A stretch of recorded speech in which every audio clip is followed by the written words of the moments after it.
களை இழந்த குருடனும் கோலூன்றி உலகில் வாழ்கிறான்.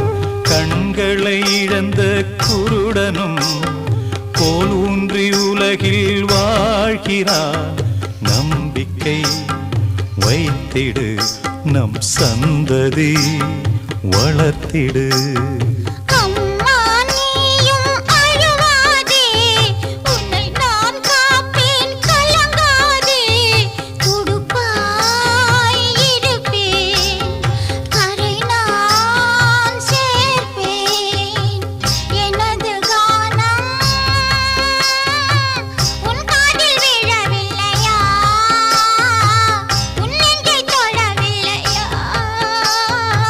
மகனே நீ வளர மனம் போல வாழ்த்து, உன் கையில் பொறுப்பு